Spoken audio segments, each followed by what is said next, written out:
This quarter, this project was worked on by me, Victoria Cavallis, and Judy Lee, but Judy couldn't make it tonight to record this video because she had to fly back home.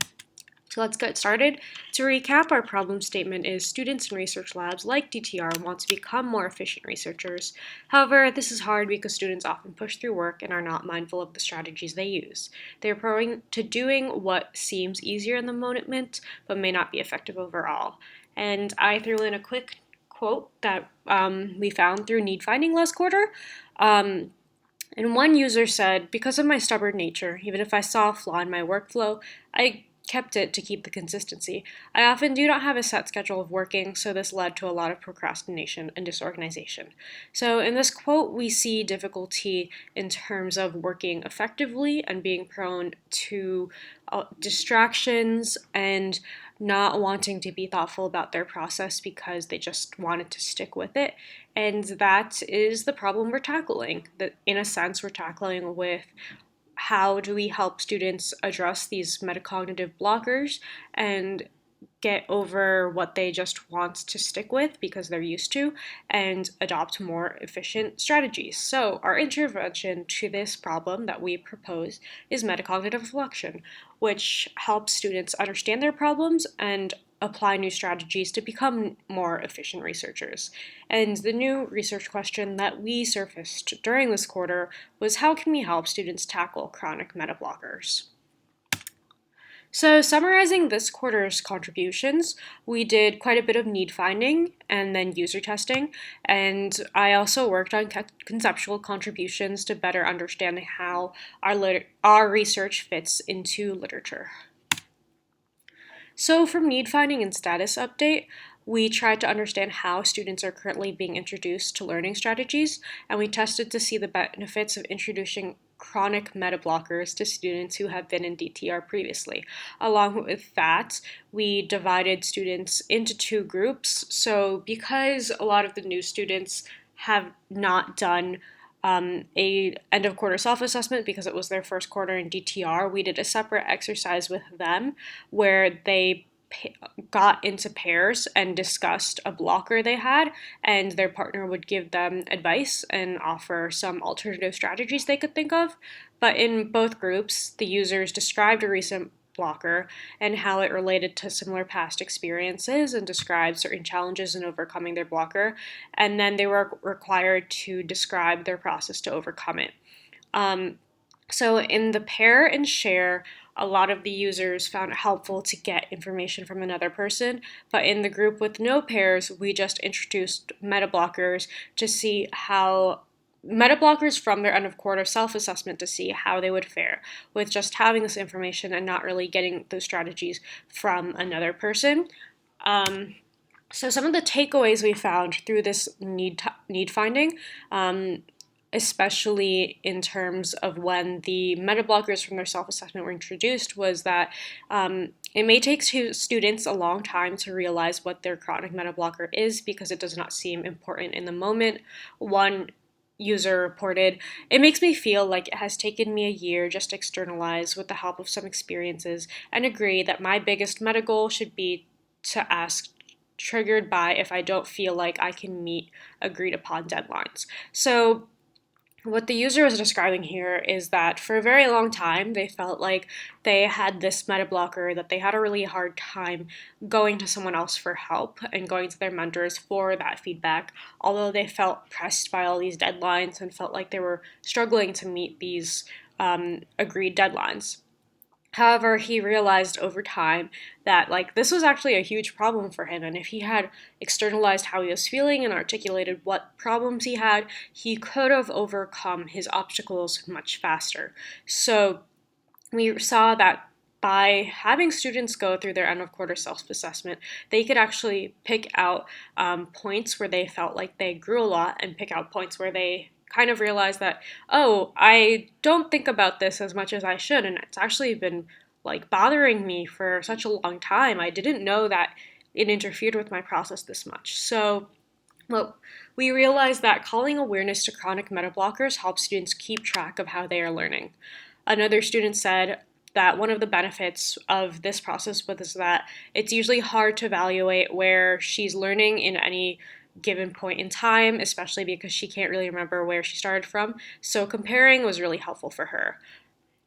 And then from the parent share, we found that having students externalize what they were struggling with to another person really helped them get strategies from the other person and understand how that other person could give them advice. And that was helpful for the new students because they had only been in DTR for about a week or two when we conducted the status update, so they had new strategies introduced to them.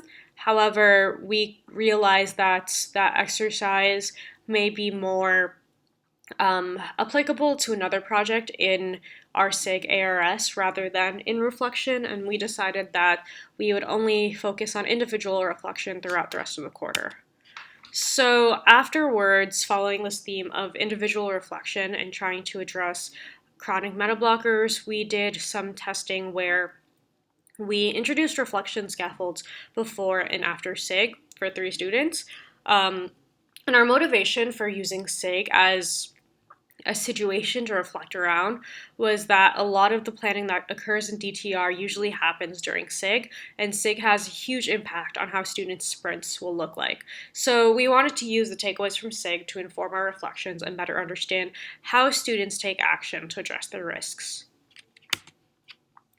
So we did some pre and post SIG user testing takeaways. So the pre-SIG user testing was mostly focused on asking how students were prepared for SIG, what were some talking points they could go into, like how they felt about going into SIG and their progress throughout the week. And we found that users really did not find this helpful, and they felt like they couldn't make any changes. So they already felt like they had pretty good strategies going into SIG and kind of just looked at the reflection questions and said, hey, they're asking me these questions 30 minutes before SIG. I can't really change anything, so I don't really see the point in doing this reflection.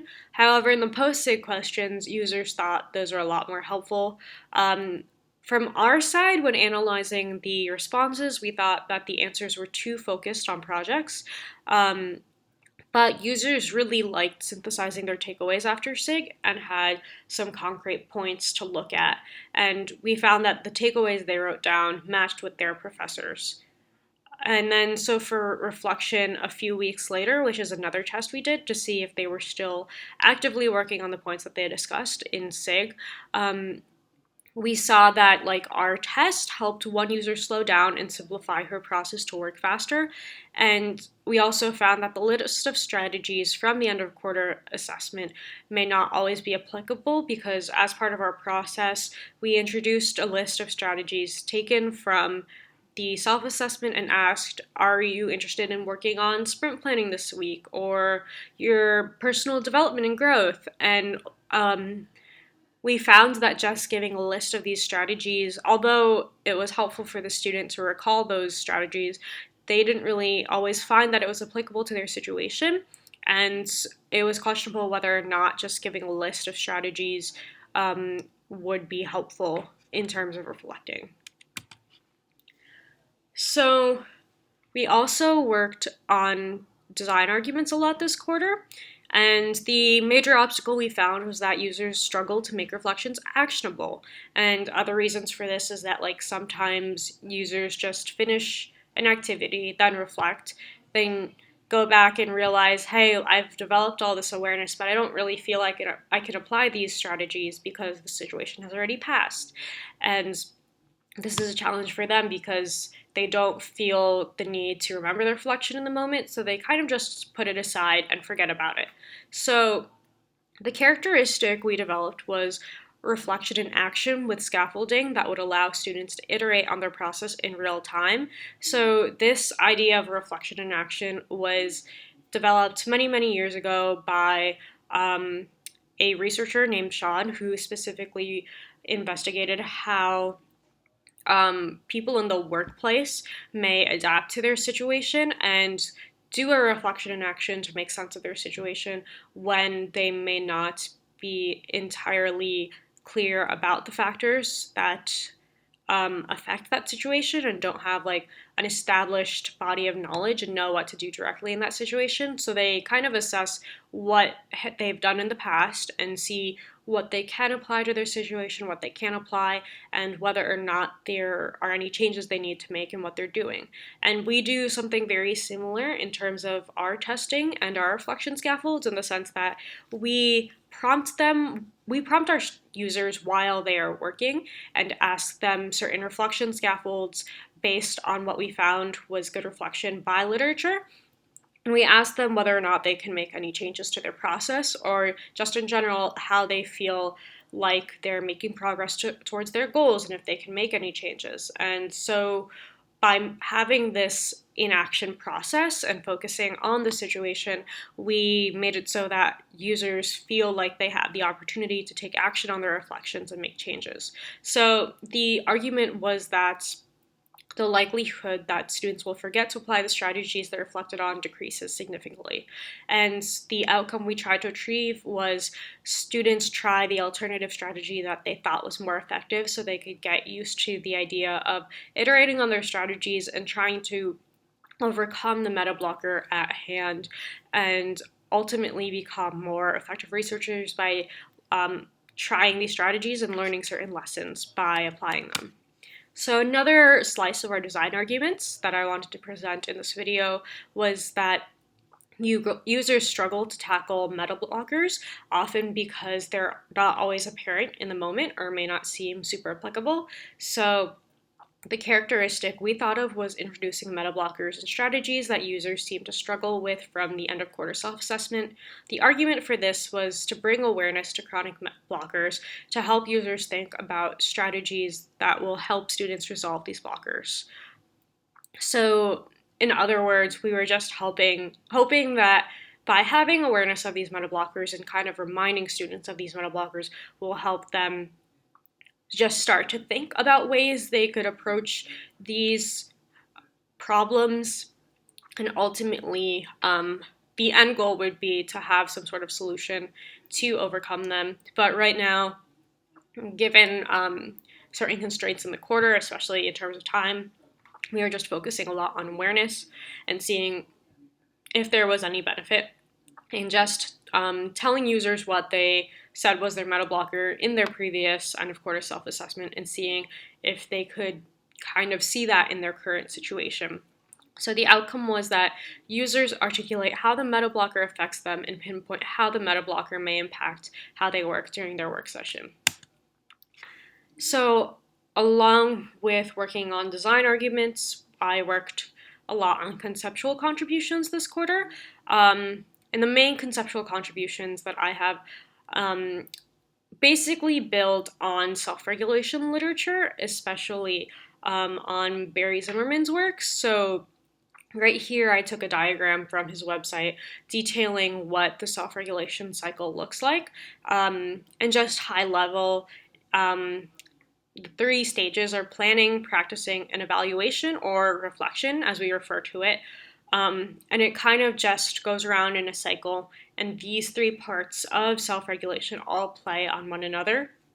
So your reflections inform your plans, and your plans inform what actions you take, and then when actions you take allow you to reflect on them, and then the cycle goes on. And my conceptual contribution was that we have students reflect on top of the practice stage of the cycle, instead of thinking of them as two separate stages that students go through phase by phase. And the idea is that if you reflect on top of practicing and kind of combine the aspects of the two stages, you have this ability to make your reflection more actionable, and the takeaways of that reflection are stronger because you get to see immediately how applying a certain strategy will give you certain results. So the technical argument for my conceptual contribution is that students can iterate on their process in real time.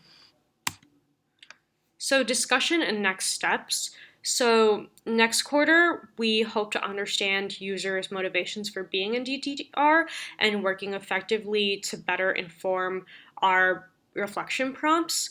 And we identified this as an important next step because we found that users really were not motivated to complete reflections throughout testing.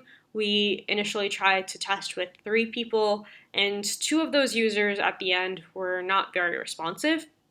And then we were also going to determine whether or not students get better at reflection over time after using our scaffolds. So this was an important goal for us because we want to see if after reflecting for a certain amount of time, like, do students actually develop reflection as a skill? Can they get better at reflection on their own? Would it be possible for them to ask these questions for themselves and learn that skill so that they can better inform their own actions rather than just having a Slack bot constantly ping users and ask what they're doing? Um, and then we hope to design a system that better introduces chronic meta blockers and keeps track of reflection history. And we thought this was important because we wanted to flesh out the idea of introducing chronic meta blockers to users and have them be more thoughtful about those meta blockers while they're working throughout. And we think that having some sort of reflection history interface would help that a lot. So takeaways from this quarter include introducing chronic meta blockers from the end of quarter self-assessment may have some benefit for users. And an example of this is that one user mentioned that she could see how her tendency to be outcome focused affected her conversation with her SIG head, and that additional prompting may be necessary to get richer responses. So we thought there may be potential benefits in writing reflections questions tailored to specific situations.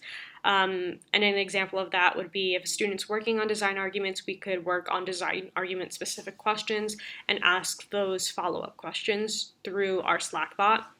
We also found that users did not feel like they benefited from reflecting directly before SIG, and this was especially because they felt like these reflections were not actionable, and a lot of them felt satisfied with the way they prepare for SIG already.